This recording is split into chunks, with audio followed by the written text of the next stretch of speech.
विश्वं दर्पण दृश्यमान नगरी तुल्यं निजान्तर्गतं पश्यनात्मनि मायया बहिर्बोधभूतं यथा निद्रया या साक्षात् कुरुति प्रबोधसमये स्वात्मानम् एवाद्वयं तस्मै श्री गुरुमूर्तये नमः। इदं श्री दक्षिणामूर्तये वसुदेवसुतं देवं कंसचाणूरमर्दनं देवकी परमानन्दं कृष्णं वन्दे जगद्गुरुं नारायणं नमस्कृतं नरं चैव नरोत्तमं देवीं सरस्वतीं व्यासं ततो जयमुदीरयेत्। ओम श्री कृष्ण, ओम श्री गणेशाय नमः। ठीक है, इस वीडियो में अध्याय 2 64 श्लोक 64 क्या है? राग द्वेष वियुक्ते अस्तु विषयानीन्द्रेश्चरण। ठीक है, आत्मवशेर विधेयात्मा प्रसादम अधिगच्छति। ठीक है, मतलब राग द्वेष से रहित, राग द्वेष से रहित और अपने वश में की हुई इंद्रियों से विषयों का सेवन करता हुआ संयत चित्त पुरुष शांति को प्राप्त होता है। अब विषयों को राग द्वेष रहित होकर भोगना ही इंद्रियों की शुद्धि है। अब राग द्वेष से चित्त दूषित और पराधीन हो जाता है, किंतु राग द्वेष से बच वही सकता है जिसको संसार मनोराज्य जान पड़ता है और उसी को शांति की प्राप्ति होती है। ठीक है, अब यहाँ पर मुख्य बात है विधेयात्मा प्रसादम अधिगच्छति, जिसका मन आज्ञाकारी है उसको प्रसाद का अनुभव होता। प्रसाद माने लड्डू नहीं, पेड़ा नहीं, हम भी ठीक है, इसका मतलब ये नहीं है, मतलब विचार के मैल जो मन में बैठे हुए हैं उन मैलों का दूर हो जाना ही प्रसाद है। प्रसादस्तु प्रसन्नता, अमर कोश में दिया हुआ है, प्रसादस्तु प्रसन्नता। प्रसाद माने मन का निर्मल हो जाना, आंख में कीचड़ ना हो, जाली ना रहे तो समझो आंख प्रसन्न है, दिशा में धुआं ना रहे, धूल रहे, तूफान रहे तो बाहर की दिशा प्रसन्न है। तुम्हारे मन में बाढ़ आ रही, तूफान कफ की बाढ़ आ रही, लोभ की बाढ़ आ रही है, चित्त का मैल है। ठीक है, कामना की आंधी चल रही। कैसे? तुलसीदास ने रामचरितमानस के में लिखा है, क्या बोला? कामवात कफ लोभ अपार क्रोध पित्त निज निज छाती जा रहा। मतलब क्रोध जो है वो पित्त है, उससे जलन होती। काम है ना, तो जैसे शरीर में दर्द है ना, बात बढ़ जाने से काम से पीड़ा होती, जैसे कफ बुढ़ता है ना, बलगम इकट्ठा होता है शरीर में, वैसे लोभ जो है वो धन को इकट्ठा करता है। तो ये जो है ये मन के मैल हैं, काम क्रोध लोभ, ये मन के मैल हैं। तो साधन कब बनता है? जब प्रसन्न मन हो। ठीक है, आनंद आनंद खूब आनंद परमानंद, तब कब प्रसाद का अधिगम होता है? जब मन आज्ञाकारी हो। विधेय आत्मा, विधेय आज्ञाकारी, विधि माने विधान, आज्ञा देना, विधेय माने जो आज्ञा देने योग्य हो। ठीक है, मतलब मन इधर उधर ना जाए, थोड़ी देर चुप हो जाए। ठीक है, मन अपनी आज्ञा ना माने तो क्या करो? आज्ञा देने का मन होगा ना। अगर कोई सेवक हो बात ना मानता हो तो आज्ञा देने की इच्छा कैसे होगी? तो विधेय आत्मा का शब्द का अर्थ है कि जो मन है वो अपनी आज्ञा के अनुसार, विधि विधान के अनुसार चले। ठीक है, अब आप बताओ, ये प्रसादम अधिगच्छति है। अब कैसे? जो प्रसाद होता है ना उसमें निर्मलता होती है, दिशा प्रसन्ना, आज दिशाएं प्रसन्न है, मन प्रसन्न है। ठीक है, तो क्या होता है? पहली बात है इंद्रियों का विषयों के संबंध तो करो, माने पाँव से चलो, हाथ से करो, जीभ से बोलो, इंद्रियों को ठप नहीं करना, ये स्थित प्रज्ञ होने का साधन है। तब क्या करें? बोले इंद्रियों के साथ दो चीज होनी चाहिए, एक तो राग द्वेष वियुक्त होना चाहिए, दूसरा राग, इंद्रियों में राग द्वेष ना हो। दूसरी बात क्या है? आत्मवश्य, वो हमारे वश में हो। भोजन कर रहे हैं तो देखो उस दिन ये भोजन किया था तो बड़ा मजा आया, आज मजा आ रहा है हमको, बार बार में ये राग हो गया, पहले किए हुए सुख की याद आ गई, वर्तमान में सुख मिल रहा है वो बराबर मिलता रहे, ये वासना मन में होती, इसी का नाम राग है। ठीक है, अब मान लिया उस दिन किसी को दुख दिया, आज भी दुख, मतलब कोई चीज़ आपको दुख दे रही है, आगे भी देगी, इसलिए ये क्या है? ये द्वेष हो गया, इससे बचना है। ठीक है, तो ये राग द्वेष, तो मन में, असल में इंद्रियों के साथ राग द्वेष का संबंध मत जोड़ो। बस जो सामने आए उसको देखते रहो, और ज्ञान का काम केवल प्रकाशित करते चलना है। विषय को पकड़ कर बैठ जाना ज्ञान का काम नहीं है। ज्ञान आया, सामने जो चीज़ आई वही है। ठीक है, तयोर्ण वशमागच्छेत हास्य परिपंथिनो, तीसरे अध्याय का 34वां श्लोक है ना। हमारा दुश्मन कौन है? इंद्रियां दुश्मन नहीं है और विषय भी दुश्मन नहीं। संसार के संपूर्ण विषय ईश्वर के बनाए हुए हैं। प्रारब्ध, समष्टि प्रारब्ध से देखने के लिए फूल बनाए हैं, बिल्कुल सच्ची बात है। पीने के लिए पानी बनाया, रहने के लिए धरती, सांस लेने के लिए ऑक्सीजन हवा है। तो क्या है, हैं? समष्टि प्रारब्ध से ये सब जो जितने पंचभूत बने हैं, पदार्थ बने हुए हैं, सब जीवों का इनमें हक है। सूर्य में, हवा में, पानी में, धरती, सभी जीवों की समष्टि प्रारब्ध है ये, ठीक है। और ये ईश्वर के द्वारा मान लो बनाए हुए हैं। और इंद्रियां भी व्यष्टि प्रारब्ध से बनी है, ठीक है। तो इसमें भी व्यष्टि प्रारब्ध है ना। किसको इंद्रियां 4 मिले, किसी को 5 मिली, किसी को 3 इंद्रियां मिली, किसी को 2 मिली, किसी को आंख मंदी है, किसी को आंख तेज है। तो ये व्यष्टि प्रारब्ध से देह की प्राप्ति होती है। तो ये व्यष्टि प्रारब्ध है, इनमें भी दोष नहीं है, ईश्वर ने बनाया, बिल्कुल ठीक, ठीक है। जो राग द्वेष है ना, इंद्रिय दोष नहीं है, दूसरे भी दोष नहीं है। दुश्मनी, दोस्ती, ये सब क्या है? कहने मतलब हम होता ये है कि अब ये जो समझो ऐसा है कि जो राग द्वेष जो है तकलीफ दे हैं, इनको मिटाओ। और दूसरी बात है, राग द्वेष ना भी हो तब भी इंद्रियां देखती रहें, सुनती रहें, बोलती रहें। तो बोले नहीं, आत्मवश्य बिना राग द्वेष के खा रहे हैं खाना हम। इसका मतलब ये नहीं है कि ना कि भर थाली खाएं, पेट भर खाना चाहिए, भर थाली नहीं खाना, ऐसा नहीं है। आप खाएं बट उसमें राग द्वेष ना हो उससे। वजन, मतलब कहने का मतलब है, अब क्या है, आत्मवश्य माने अपने वश में इंद्रियां हैं। जितना हम खाना चाहें उतना खाएं, जितना हम बोलना चाहें उतना बोलें, हैं। यहाँ जहाँ ये हो जाए बस तूष्णी भाव आ जाएगा, समझ आया। कर्ण, मंत्री को भी कर्ण बोलते हैं, चक्र को भी कर्ण बोलते हैं, सेवक को भी कर्ण बोलते हैं। जो राजा के यहाँ काम करने वाले होते हैं ना, हस्तामात्य, उनको भी कर्ण बोलते हैं। समझ में आया। तो ये जो बुद्धि है ये प्राइवेट सेक्रेटरी है भाई। ये सब अगर वश में हो तो तब तो हमारा काम ठीक होगा।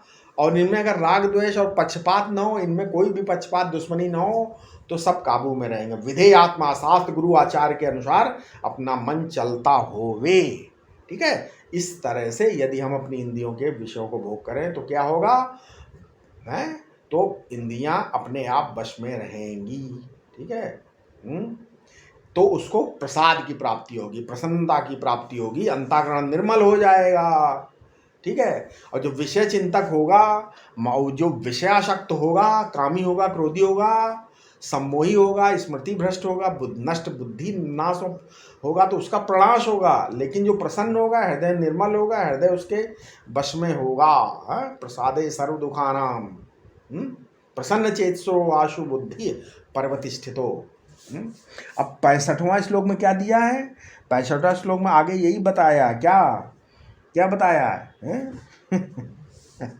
बताया प्रसादे सर्व दुखानाम हानिरस्योपजायते है प्रसन्न चेशो आशु बुद्धि परिवतिष्ठते।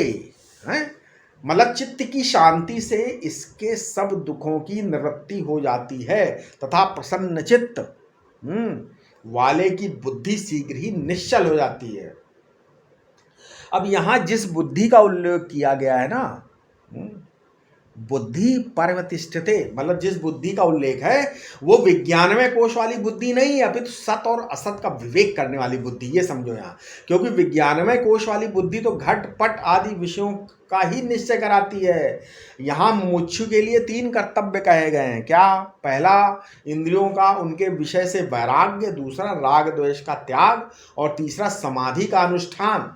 तब तक विषयों से संबंध नहीं छूटे जब तक चित्त प्रसन्न नहीं होगा, और न शांति होगी। शांति के बिना ब्रह्माकार वृत्ति बनी ही नहीं सकती, और ब्रह्माकार वृत्ति हुए बिना जीवन मुक्ति का विलक्षण आनंद प्राप्त नहीं हो सकता, तथा जीवन मुक्ति हुए बिना विदेह मुक्ति भी नहीं हो सकती। ये परंपरा एक दूसरे के कारण है। भगवान का अभिप्राय है कि चाहे जितना भी पठन पाठन करो, जब तक ब्रह्माभ्यास नहीं करो, ज्ञान निष्ठा, जब तक तुम्हें ज्ञान निष्ठा नहीं हो सकती। इसी की पुष्टि अपने अगले श्लोक में भी करेंगे वो, ठीक है। मतलब ईशावास्योपनिषद दिया, तहेर स्वयंभू, खुद आवे सो खुदा है। खुदा खुद स्वयं आए। तो ये क्या है, ये तो स्वयंभू है ना, ये ईश्वर प्रसाद जहाँ है।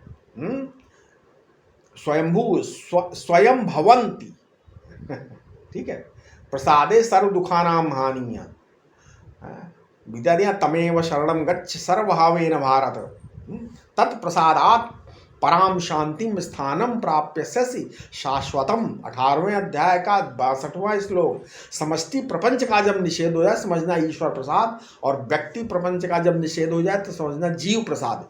प्रत्येक प्रसाद और ईश्वर प्रसाद, अंतर्यामी ईश्वर का प्रसाद माने उसमें जो आरोपित पदार्थ है उनका निषेध हो जाए, इस प्रकार ऐसे समझा जाता है। समझ में आया?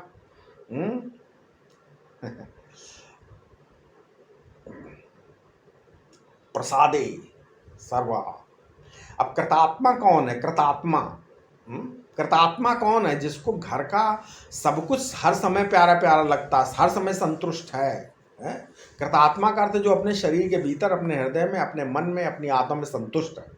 ठीक है, वो है कृतात्मा। अपने में संतुष्ट है, दूसरे का कुछ नहीं चाहिए है। विधेयात्मा माने जो गुरुजन है, परिजन है, उनका जो परिकर है, इंद्रियों का परिकर, ज्ञानेंद्रियों का परिकर, कर्मेंद्रियों का परिकर, अंतरंग मन, इंद्रियों का परिकर, सब अज्ञान में, सब आज्ञा में, उसकी सब आज्ञा मानते हैं इंद्रियां, ज्ञानेंद्रियां, वो है।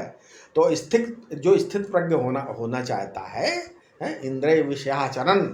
ठीक है, यात्रा, चरण माने यात्री होता, और यात्री होता विषयान चरण। राग द्वेष होने पर नहीं इंद्रिया, प्रसादम अधिगच्छति हो गया। ठीक है, प्रसादम अधिगच्छति। अब क्या है? सर्व प्रसादे सर्व दुखानाम हानिरपजायते। इसका मतलब क्या हुआ कि यस विधेयात्मना पुरुषस्य, यहाँ जो विधेयात्मा पुरुष है, अधिकारी है, उस प्रसाद की प्राप्ति, उसको जब प्रसन्नता मिलती चित्त में, जब निर्मलता, सारे दुख बाहर से ही भाग जाते हैं। ठीक है। आगे मान लीजिए है, अब क्या है इसमें, अब आपको मान लीजिए आगे बताया जाए क्या है। घर में क्या भरा हुआ है? घर में तो अखंड सत्ता भरी हुई है, अखंड ज्ञान भरा हुआ है, अखंड आनंद भरा हुआ है।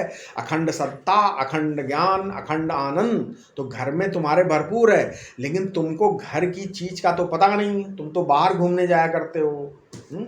आज जब दोष मुक्त हुआ, अंतःकरण दोष मुक्त हुआ, मैल हटी, तो मालूम हुआ कि जिसको हम पीतल समझते थे वो सोना है, जिसको हम कांच समझते वो हीरा है, जिसको हम विष समझते अमृत है। तो सर्व सुख की खान तो हमारी आत्मा है, अपना हृदय ही है। अब बुद्धि ने कहा बस बस, अब तक मैंने बहुत गलती की, अब ठीक, अब निष्ठावती होगी। जब निष्ठा हो जाएगी तब 66वां श्लोक आगे आएगा।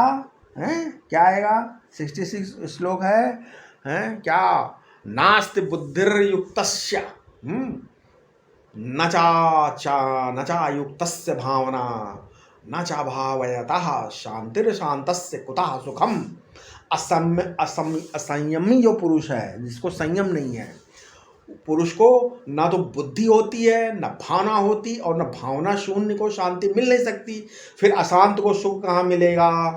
ठीक है, मतलब इसकी श्लोक का क्या मतलब है? इसका व्याख्या ऐसे कर सकते हो, जिसको शांति, दांति, उपरति, तितिक्षा, श्रद्धा, समाधान और समाधि, ये जितने साधन प्राप्त नहीं किए हैं वे अशांत हैं। अथवा जो शांत दांत तो हैं परंतु ध्यान नहीं करते, अभ्यास में लगे हुए नहीं है, धारणा रहित, अर्थात जो जानते तो सब हैं परंतु उसको आचरण में नहीं लाते। वेदांत का श्रवण करते हैं और समझाने में भी कुशल है, सब कुछ है, परंतु अभ्यास नहीं करते। ऐसे अयुक्त अनिश्चयात्मा पुरुषों में विवेकवती बुद्धि नहीं होती, प्रत्यक्ष दृष्टि नहीं होती, और उन्हें आत्म साक्षात्कार भी नहीं होता, क्योंकि वे सब शरीरों को अपना ही शरीर नहीं देखते तथा अपनी और अन्य सबकी बुद्धियों को एक सत्ता में नहीं देखते। ऐसे अयुक्त पुरुषों को स्वरूप निष्ठा या आत्मरति प्राप्त नहीं होती। आत्मरति या आत्म भावना के बिना शांति नहीं होती। और अशांत जो मन है, जो अगर भावना शांति नहीं होती, और अशांत या अनात्मा में आत्मबुद्धि रखने वाले द्वैतदर्शी को सुख कभी प्राप्ति ही नहीं हो सकता। अतः सुख प्राप्ति के लिए आत्मनिष्ठा के अतिरिक्त और किसी इधर उधर किसी प्रकार का चिंतन नहीं ना करें। यही अभ्यास गीता में 6 अध्याय के 25वें श्लोक में बोला हुआ है, ना किंचिदपि चिंतयेत। ठीक है, ना किंचिदपि चिंतय, अर्थात ये बिना केवल जो है उसी पर योगी कभी कोई चिंतन न करे, सदा शून्य से जो परे है उस पर दृष्टि रखे, कुछ भी चिंतन न करे, इससे ही परमात्मा का प्रकाश हो जाता है। समझ में आया? ये है इसका अर्थ। मतलब क्या, सभी अब सर्वोपि जनो मंदोपि है, सभी लोग तो थोड़ा बहुत तो सुख हर आदमी चाहता, दुख कोई चाहता नहीं है। अपना अस्तित्व चाहना, नास्तित्व न चाहना है, तो है अपना स्वरूप है, सब चाहते हैं। तुम्हारे हृदय में जो खा है, खा माने शून्य, आकाश, खा मीन्स हृदयाकाश, खा माने हृदयाकाश, सुष्ठु खम सुखा, हृदयाकाश का सुष्ठु होना माने शुद्ध होना, शोभायमान होना, यही सुख है। आकाश में आंधी चलना, बादल आना, धुआं होना, ये आकाश का दुखी होना। जो सुख है खा तो एक ही है, दुख में भी वही और सुख में भी वही। कम ब्रह्म खम ब्रह्म बोला ना, जैसे ये खम ब्रह्म, निष्प्रपंच ब्रह्म, खम माने निष्प्रपंच ब्रह्म, सुख स्वरूप ब्रह्म जो सबको खा जाता है, किसी को नहीं छोड़ता। खदति है, खा खद जैसे खादति बनता है ना, खादति सर्वम इति खा। आकाश किसको कहते हैं? पृथ्वी जल अग्नि वायु को खाकर अंत में रहता है। आप लोग जानते हैं श्री चैतन्य महाप्रभु पाठशाला में जब पढ़ने के लिए गए, ठीक है, तो पंडित ने उनको पढ़ाया, का बोले का, खा बोले खा, तो पंडित जी पहले का और पीछे खा क्यों? तो पहले खा और पीछे का क्यों नहीं? तो आजकल जो का माने कबूतर पढ़ाते हैं ना है, खा माने खरगोश पढ़ाते हैं ना, अभी तो ऐसे नहीं है। कहने मतलब चैतन्य महाप्रभु ने ये नहीं पूछा कि का माने क्या, का माने कबूतर की का माने कन्हैया, नहीं। उन्होंने पूछा पहले का क्यों पीछे खा क्यों? तो पंडित जी को नहीं आया, नहीं बता पाए, जिद किया तो रोने लग गए, हम नहीं पढ़ेंगे, तो हम बिना समझे कोई बात नहीं पढ़ेंगे। ठीक है, ऐसा अब वेदांत पढ़ो 2-3 दिन में पंचदशी पूरी, अब एकदम से 2-3 दिन में लोग पंचदशी पूरी पढ़ जाते हैं। बोले अब बताओ क्या पढ़ें? तो अद्वैत सिद्धि पढ़ो, खंडन खंड काद पढ़ो, ऐसा नहीं है। तो बाल हट है, तब तक तो क्या है, बाल हट पूछता है ना कि का के पहले खा से पहले क्यों खा है? तो बोले देखो, का करो, खाओ, पहले करो फिर खाओ, कर्मयोग पहले भोग बाद में। तो खा जो है ये सबको खाने वाला है। तो सुख में भी ब्रह्म, दुख में भी ब्रह्म, और अब सुख में सु उपसर्ग लगा दो और दुख में दु भी उपसर्ग है ना, तो सु और दु दोनों में, दु माने दुष्ट और सु माने सुष्ठु, दोनों जो एक है उसका नाम ब्रह्म। सुख का अनुभव कब होगा? जब हृदय में शांति हो। अशांतस्य कुतः सुखम, अशांति है तो सुख की प्राप्ति नहीं हो सकती। नास्ति बुद्धिर्युक्तस्य, श्रवण मनन नहीं करता वो अयुक्त है, जो श्रवण करता है वो भी युक्त है, क्योंकि उसमें निश्चय होता है ना, और जो मनन करता है वो युक्तियों के द्वारा समर्थन करता है। तो जो शास्त्र का श्रवण करेगा और युक्तियों के द्वारा चिंतन करेगा, तब क्या होगा? वो बुद्धि संपन्न होगा, उसको प्रज्ञा प्राप्ति अवश्य होगी।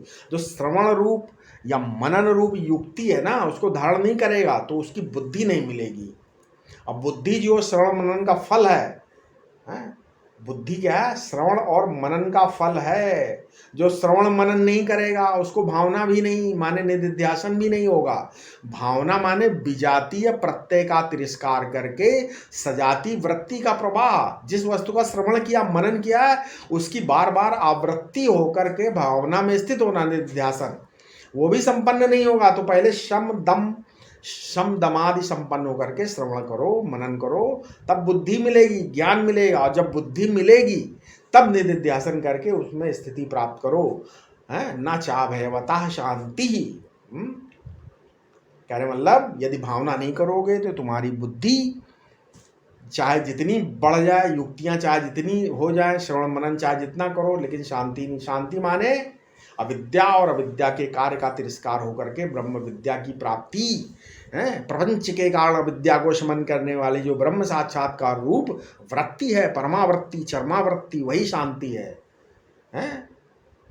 जाने दो ज्ञान वैराग्य को, हमें ज्ञान की जरूरत नहीं। बोले तुम ज्ञान को हाथ जोड़ो, सुख को भी हाथ जोड़ दो। बोले अशांतस्य कुतः सुखम, जिसको ब्रह्म ज्ञान की प्राप्ति नहीं होगी, अविद्या निवर्तक ब्रह्माकार वृत्ति जिसको प्राप्त नहीं होगी, उसको सच्चे सुख की प्राप्ति नहीं हो सकती। इसलिए सुख की प्राप्ति करनी है तो ब्रह्म साक्षात्कार रूपी रूपावृत्ति शांति प्राप्त करो। शांति प्राप्त करनी है तो निधिध्यासन रूपा भावना करो, और निधिध्यासन रूपा भावना प्राप्त करना है तो श्रवण मनन रूपा जो बुद्धि है वो प्राप्त करो, और बुद्धि प्राप्त करनी है तो क्या है, शम दम आदि जो खट संपत्ति है उसको प्राप्त करो। देखो वेदांत का सारार्थ एक श्लोक में आरूढ़ हो जाएगा, ठीक है। नास्ति बुद्धिर्युक्तस्य न चायुक्तस्य भावना न च भावयतः शांतिर शांतस्य कुतः सुखम। ये है इसका मतलब। अब इसमें क्या है, इंद्रियाणाम ही चरता, इंद्रियाणाम ही चरताम, मतलब जो इंद्रियां हैं घास चरने वाली, ये कोई समाधि लगाने वाली तो है नहीं। ये इंद्रियां चरताम मतलब जो मन उसके अनुकूल चलता है, जो प्यारा प्यारा लगे उसकी तरफ ये इंद्रियां चलती हैं, ठीक है। अब ये कठोपनिषद का कठो परांच पराचा कामानुयान्ति बालाः है, मंद जो है प्रे का वर्ण, इंद्रियाणाम गवाम चरताम यन्मनो अनुविधीयते। ये कठोपनिषद जो मन उसके अनुकूल चलता है उसके पीछे पीछे चलता है, ठीक है। तो ये कठोपनिषद का पूरा चीज आ गया सार इसमें है। इस तरीके मुंडक को उसमें बताया गया है, धीरा अमृतम भजनते ही। तो कहने जो मन किसके पीछे चलते हैं, माने तुम किसके पे चलते हो, खुद ही को पता चलता है ना आदमी कहाँ जा रहा है। इंद्रियाणाम ही गावाम इव चरताम, जहाँ इंद्रियां जानती वहाँ जाता है, वे जहाँ से निकलती वहाँ कभी नहीं जाते। बोले गंगा सागर तो हुआ है लेकिन गंगोत्री कभी नहीं गए, ठीक है। गोमुख का दर्शन होगा वहीं पे। अब इसको ऐसे देख सकते हैं। अब इसमें क्या है, मान लीजिए एक तो नाखून से लेकर चोटी तक जो अपना ये शरीर है उसके भीतर तमाम किडनी है तमाम चीज़ें हैं किडनी है, लीवर है, सब वो काम करते हैं। मतलब हाथ उठता है, फिर पाँव चलते हैं, आँख देखती है, कान सुनता है, बुद्धि सोचती है। तो यदि अध्यात्म विद्या तुम्हें मालूम पड़ जाए, आत्मन इति अध्यात्मम, जो शरीर के भीतर होता है उसका नाम अध्यात्म। आपको पता है शरीर के भीतर इंद्रियां और मन कैसे काम करते हैं, इस बात को अगर तुम समझ जाओ तुम्हारा मन वश में हो जाएगा। और दूसरा संत से प्रीति होवे, साधु संगत रे बचा, जो तुम्हारा मन वश में हो जाएगा। और वासनाओं को छोड़ने का निश्चय करो तो मन में वश में हो जाएगा, प्राणायाम आदि करो तो मन वश में हो जाएगा, ठीक है। समाधि जो है वो अभ्यास से आती, निद्रा जो है वो स्वभाव सिद्ध है, स्वरूप जो है वो अभ्यास साध्य समाधि से भी विलक्षण है, और स्वभाव सिद्ध निद्रा से भी विलक्षण है अपना स्वरूप। लेकिन समाधि उसकी उपलब्धि में उपकारक हो सकता है। समाधि साधन है, समाधि का मतलब ब्रह्म नहीं, समाधि उपकारक है, मतलब एक साधन बन जाएगी उसमें आप। तो स्वस्थ, क्योंकि निद्रा से विक्षेप और थकान की निवृत्ति होती है, तो स्वस्थ चित्त से चिंतन करते हैं, अथवा निद्रा में भी कोई साक्षी रूप से रहता है, इसका अनुसंधान करें तो निद्रा भी उपयोगी है। परंतु अभ्यास साध्य जो समाधि है वो फलात्मक स्थिति है, वो संस्कार से सिद्ध होती है, और निद्रा जो है वो विकार से सिद्ध होती है। निद्रा जो है ये शारीरिक विकार है, और समाधि जो है ये शारीरिक संस्कार है। परमात्मा जो है वो न विकार है न संस्कार है, ये दोनों से विलक्षण है, ठीक है। अब जो साधक है उसको तो अभ्यास साध्य समाधि की अपेक्षा है, जिससे वो विकार का अंश निद्रा में देखता है और संस्कार का अंश समाधि में देख ले, तो दोनों का साक्षी अपना आत्मा प्रत्यगात्मा है, और वो भिन्न से अभिन्न इसको वो समझ जाएगा, ठीक है।